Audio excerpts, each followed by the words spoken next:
Good morning, students. In this video, I am going to revise the third unit, that is quantum mechanics. We know that total physics can be divided into the two areas, that is classical physics and the modern physics. This quantum mechanics comes under the category of modern physics. So we'll revise the few topics here. First topic is de Broglie hypothesis. We'll see the syllabus and start the revision. The first topic is the de Broglie hypothesis. The second one is the phase velocity and group velocity, and Heisenberg uncertainty principle, and also wave function its physical significance, Schrodinger equations, applications of Schrodinger's time independent wave equations, infinitely deep potential well, and also particle infinite potential well, and tunneling effect. Introduction to the quantum computing. These are all the things we have to discuss. First topic we'll discuss.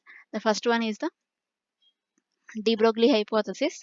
Before going to discuss about the de Broglie hypothesis, we have to see that wave particle duality of radiation. So this de Broglie hypothesis based on the principle that nature follows the symmetry, as same as the light particles. Light is having the dual nature, that light is having the particle nature and also wave type of nature. In the same way, this also waves also, every type of material particle which is moving is having two types of natures, that is wave nature and the particle nature. So according to de Broglie, so every material particle, whether it is a proton, neutron, or electron, or fermions, etc., any type of particle is moving, it is having a imaginary wave followed by it. That wave is having all wave properties like wavelength, frequency, amplitude. These all things, the wave properties are mentioned by that wave. So de Broglie gives the wavelength equation also. According to, we will see here, in classical mechanics, wave and particle are shows the different properties and are given in the separate treatment. So in classical mechanics, as we already know, waves and particles both are different, but in this modern physics, both are linked to each other. If the matter wave, if the material particle is moving, a matter wave will generate by following that material particle. Here we can see here, a matter particle is identified by the properties such as mass, momentum, kinetic energy, spin, electric charge, etc. So we know that the particle properties are specified by these properties, that mass, momentum, kinetic energy, spin, and electric charge. And wave is having the following properties like wavelength, frequency, amplitude, and intensity. Electromagnetic radiations like light shows the phenomena like particle nature. It is having the particle nature in the some phenomena like wave nature is expressed by interference, diffraction, and polarization, and the particle nature is expressed by photoelectric effect, Compton effect, and black body radiation. These all phenomena shows that light is having the particle nature. Above phenomena shows that light is having the wave nature. So these phenomena, thus the electromagnetic radiations have the dual characteristics. Although particle and wave properties of radiation cannot be observed simultaneously, it is not possible to separate the particle and wave nature of the electromagnetic radiation. So we know that light is having the two types of nature, particle nature and the wave nature, proved by the phenomena. In the same way, every material particle is having the exhibiting the two natures, that wave nature and the particle nature. That wave which is followed by the matter wave except the light particle is mentioned as matter wave and having the particular wavelength. So we'll see what is the de Broglie hypothesis. So de Broglie hypothesis explains that every material particle which is moving is followed by a matter wave. That matter wave is having the particular wavelength. That wavelength of the matter wave depends on the Planck's constant and also momentum, that is mass and velocity. So that is proved by a small derivation. That so we know that the energy of the a photon travels with a velocity, its momentum can be expressed as momentum is equal to E upon C or h nu upon C. We can write this equation as h upon lambda. The wavelength of photon is h upon p. De Broglie proposed that equation 1 is a universal and is applicable to the photons and in all type of material particles also. If a particle is moving with an energy E, having the photon energy as h nu, then it is also having the Einstein. It follows the Einstein's relation that E is equal to mc square. If you equate those two equations on right hand side, h nu is equal to mc square. From that we will get the equation for the wavelength of matter wave, that is also said to be the de Broglie wavelength. The de Broglie wavelength of the matter wave can be expressed as lambda is equal to h upon p, or we can say that h upon mv. The wave associated with a moving particle are called the matter waves or de Broglie waves. From this here we can observe that if a particle is moving, a wave will generate or a disturbance will create in the medium, that is mentioned as matter wave, that is lambda is equal to h upon p, or we can say that h upon mv. The waves associated with a moving particle are called as the matter waves or the de Broglie waves. So de Broglie wavelength of particle in terms of its kinetic energy. So we can change the wavelength in terms of kinetic energy. For that I am taking the energy of the particle which is moving, that is E is equal to half mv square. We can change this equation as like this: 1 by 2m into m square v square, that is E is equal to p square upon 2m. Then p square is equal to 2me. Then p is equal to square root of 2me. From that wavelength of the matter wave h upon square root of 2mv. The above equation gives the de Broglie wavelength of a particle of mass m and kinetic energy E. This equation is true for any particle irrespective of its charge or mass. So from this equation we can identify that wavelength of the matter waves does not depends on the charge of the particle. It only depends on the energy of the particle, and also it depends on mass and velocity of the particle. So if you go further, so if you de Broglie wavelength of the electron or proton in terms of potential difference. So we, for if a charged particle such as electron or proton of rest mass m naught is accelerated by a potential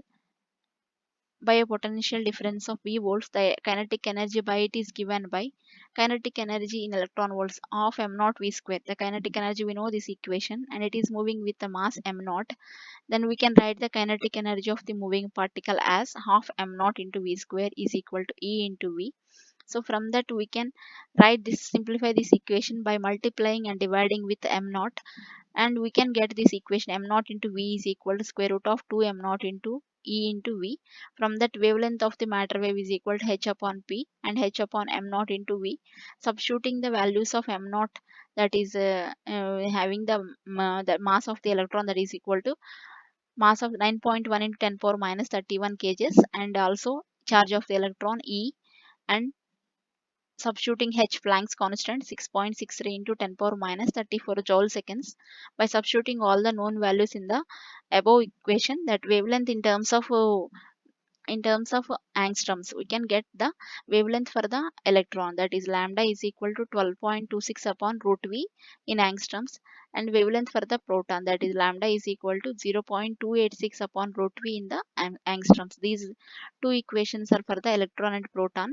We can apply the above equation for any type of particle which is moving and which is having charge. The charge part, for any type of charge particles we can apply the same thing. So we'll see the properties of matter waves. This is also very important. This is a single question where we can get, they will ask like this: derive the equation for the wavelength of matter waves, and also write the properties of the matter waves. We'll discuss the matter waves properties.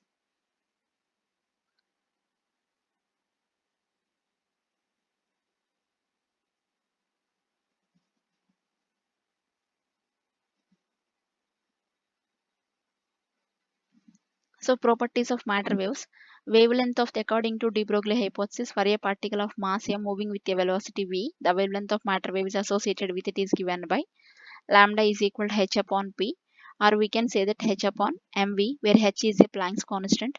The properties of matter waves can be summarized as below. The properties are very important for the matter waves. The wavelength is inversely proportional to the velocity of the particle. The wavelength is in, we know that the matter waves wavelength is lambda is equal to h upon mv.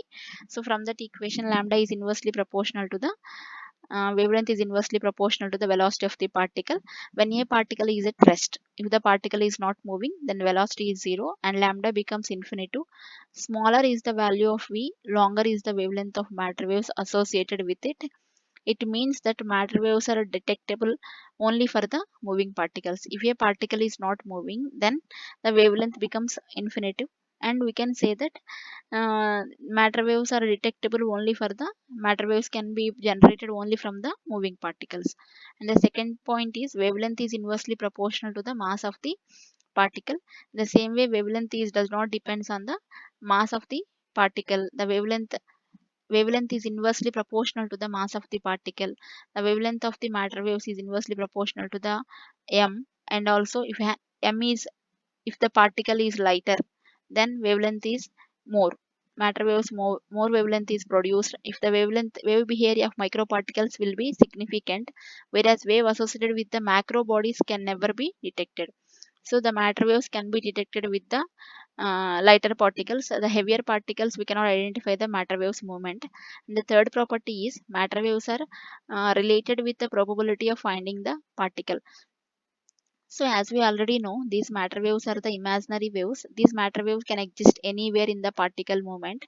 This particle movement can be identified by the probability of finding the waves. If a photon is considered as a particle, then corresponding electromagnetic wave is de Broglie wave for that photon. Similarly, atomic particles are associated with the matter waves which do not have the similarity to any known waves such as the electromagnetic or the sound waves. De Broglie waves are associated with the locating the probability of particle and hence also known as the probability waves. Probability waves can be produced only the particle existence. These particle existence can be identified as the uh, can be calculated using some equations. Those are equations are said to be the Schrodinger equations and the Heisenberg equations. So the next point is the matter waves are not electromagnetic waves. As we already know, the wavelength of the matter waves is lambda is equal to h upon mv. The wavelength of matter waves does not depends upon the charge of the particle. It only depends on the it only depends on the mass and velocity of the particle. So we already know that. So these wavelength does not depends on the charge of the particle. So these are not electromagnetic waves. So and these are not electromagnetic waves. Matter waves produces the motion of the particle do not depends on the charge of the particle. Those are the not electromagnetic waves. And also these are not mechanical waves such as the sound waves are produced by the vibrations of particles of the medium through which they travel. A particle can always travel in the vacuum. Hence matter waves are associated with it even in vacuum. As matter waves do not require any medium of propagation, they are not mechanical waves. So these matter waves are not mechanical waves. Simply we can understand the properties in points that matter waves depends on mass and matter waves depends on velocity. Matter waves associated with only uh, moving particles. That is, if velocity is zero, matter wavelength is not identified. If the mass is higher, means the heavier particles, these matter waves cannot be identified. Matter waves are not mechanical waves. Matter waves are not electromagnetic waves. These are new kind of waves, and these are the probability finding waves. Depends on the probability only we can find these matter waves. Using the Schrodinger equations and Heisenberg principle, we can identify these matter waves existence. These are all the main properties of the matter waves, and they will simply ask the question like this. They have the equation for the wavelength of matter waves and the properties of the matter waves. And the next topic is phase velocity and group velocity. In the phase velocity or wave velocity, the phase velocity of a wave is rate at which the phase of the wave propagates in space. We can say that the matter wave propagates in the form of crust and trough. Crust is having the different velocity and trough is having different velocity. In micro level, the crust and trough velocities are different. This crust and trough separately they called as the phase. So these crust and troughs separately they called as the phases. The velocity of the particular phase, the velocity of the particular crust or trough is said to be the phase velocity. This phase velocity of the wave is rate at which the phase of the wave propagates in space. Phase velocity of a single wave is the velocity with which a definite phase points of the wave propagates in the medium. So the particular velocity of the phase, whether it is crust or trough, is said to be the phase velocity. Having the equation like this is the phase velocity equation. There is no derivation in our portion. There is no derivation for the phase velocity, but we you can get the derivation for a phase velocity from notes. The phase velocity is given by Vp is equal to omega upon k. Omega is the angular frequency, k is the propagation constant. So from that omega is equal to 2 pi nu angular frequency and k is the propagation constant, that is 2 pi upon lambda. It can be shown as phase velocity Vp is equal to c square upon v. So the above equation represents that phase velocity would always greater than the velocity of the light. According to theory of relativity, any particle cannot move greater velocity than light velocity. So, so the result is an unexpected and the meaningless. So that is the phase velocity Vp is equal to c square upon v. So we will go for the group velocity. So if one or two particles are moving in a group, then the matter waves also will form a group. That matter waves velocity can be identified with the group velocity. How these matter waves form a group? That matter waves combines. So understand from this diagram, if one or two waves are traveling at a time, and they will combine and forms the wave packet, or this is also said to be the wave group. This wave packet is having a finite velocity, and it is having the wavelength that is said to be the lambda. So we can say that the velocity of the group of waves is said to be the group velocity.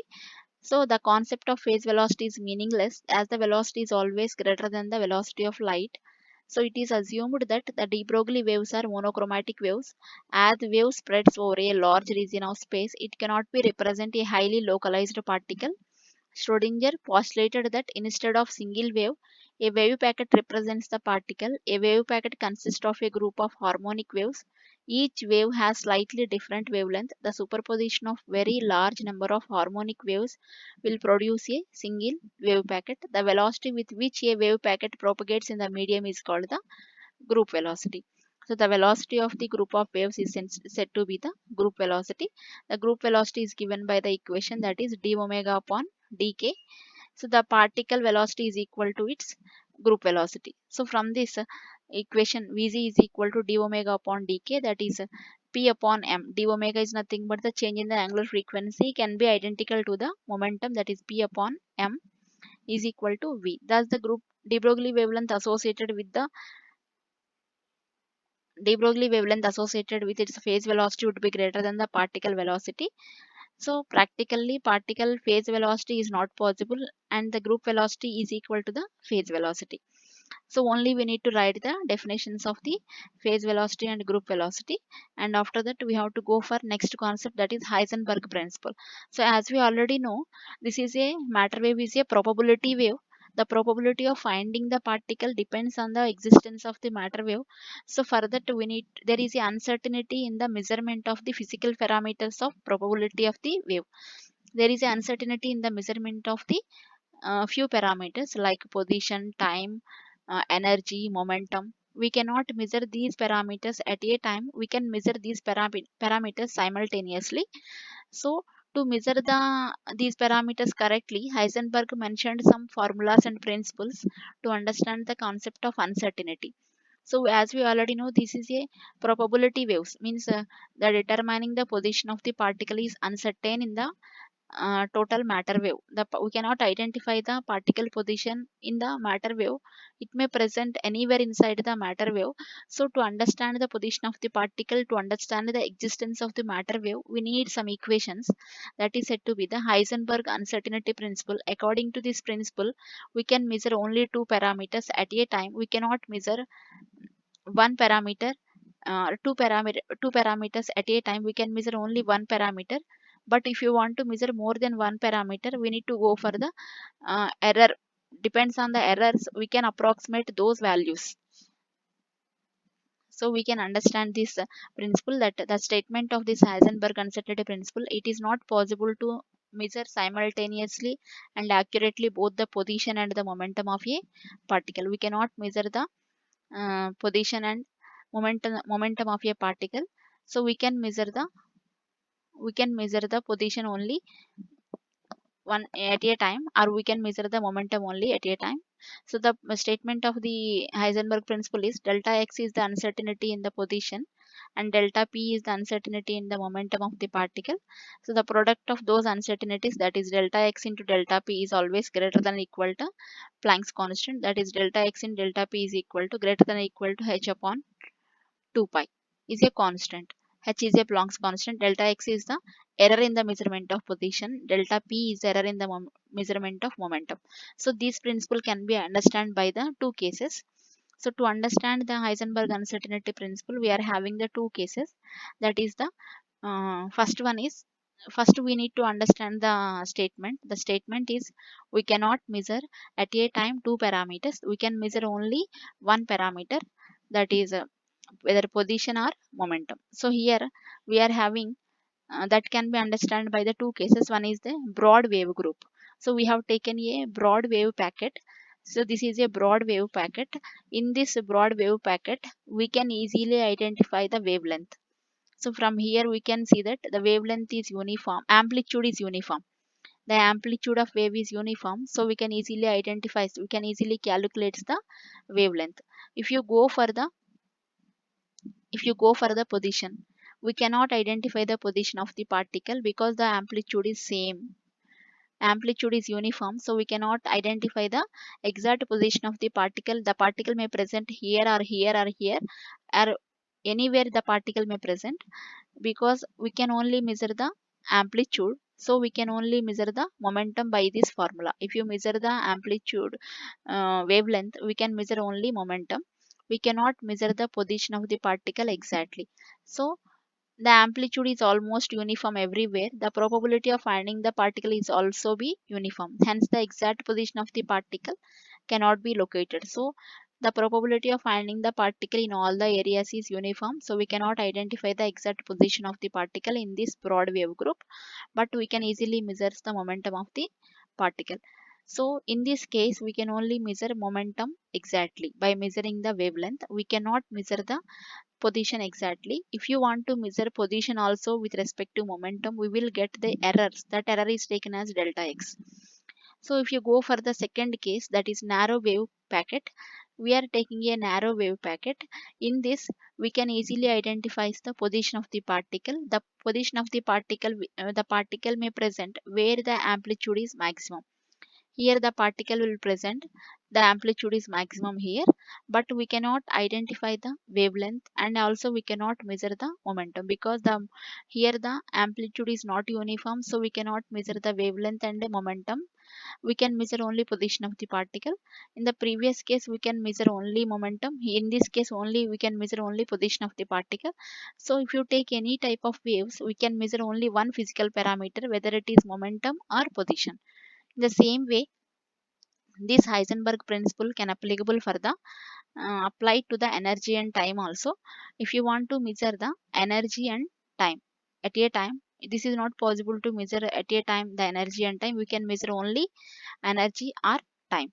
So if you take the product of delta E and delta T, that is also equal to the greater than or equal to the Planck's constant. We can see here the kinetic energy and time from a pair of canonically conjugate variables. The kinetic energy of the particle of mass m moving is given at the velocity v is given by E is equal to half mv square, that is delta E is equal to 1 by 2 into, by differentiating with respect to time we will get this equation, delta E is equal to v into m into delta v. So from this we will get delta E into delta t is equal delta x into delta p. Delta x in delta p is nothing but error in the position of, product of errors in the position of and momentum, that is equal to the Planck's constant. So from this we can understand that if you want to measure any two parameters at a time, we will get the errors. The product of those errors gives us a Planck's constant. That may be error position and time, position and momentum, or that may be energy and time.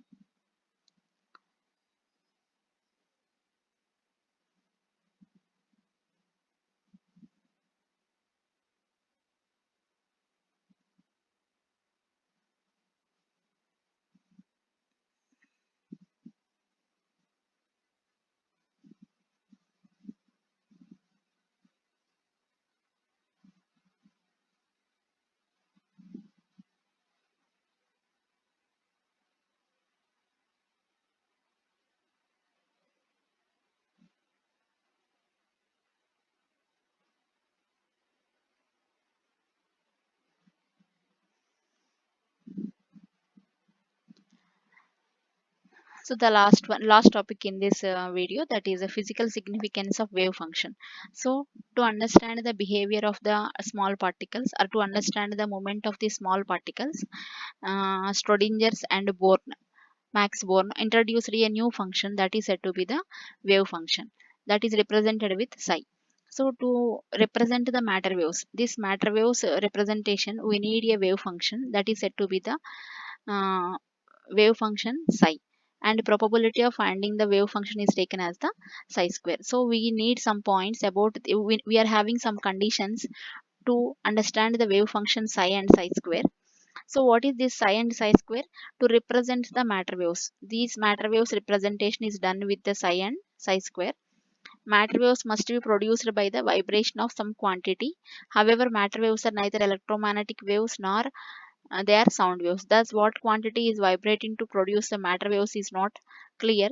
Schrodinger represented oscillations for the quantity by a mathematical function known as the wave function. So, to represent the matter waves, we are having a wave function that is having some conditions. Those conditions are mentioned here. The wave function psi is a complex quantity and cannot determine the position of the particle. So here the wave function is a complex quantity, cannot determine the position of the particle. As the probability of interpretation of the wave function was given by Max Born, he suggested that square of the magnitude of wave function gives the probability of finding the particle in that region. Probability P of finding the particle in an region gives us minus infinity to plus infinity psi square dv is equal to 1. The wave function psi is a general complex function, but the probability must be real. Therefore, psi is multiplied by its complex conjugate gives us psi square in space, that is dv is equal to 1. This represents the probability of finding the particle. So we know that the matter wave will exist only by the presence of the material particle. So if there is no material particle, the particle matter wave will be zero. So here we are having some conditions, mathematical conditions for the wave function. That is, so these are all the mathematical conditions for the wave function. That is, psi must be finite. So that is, the wave function psi must be finite everywhere. That is, even if x or y or z tends to infinity or plus infinity, the wave function should not tend to infinity. It must be remain finite for all values of x, y, and z. If psi is infinite, it would imply an infinite large probability of finding the particle at that time. This would violate the uncertainty principle. Psi must be a single valued function. Any physical quantity can have only one value at a point. Thus, at a given location and a time, wave function psi can have only one value of probability. If it has more than one value at a point, it means that there is a more than one value of probability of finding the at that time. Psi must be single valued function. Psi must be a finite function. The wave function psi must be finite everywhere. Even if x or y or z tends to infinity or plus infinity, the wave function should not tend to the infinity. So psi must be infinite function. Psi must be single valued function, and also psi must be a continuous function. The wave function psi should be continuous across any boundary, and since psi is related to a physical quantity, it cannot have a discontinuity at any point. So, first point is psi must be finite and psi must be single valued, and also psi must be continuous function, and psi must be normalizable function.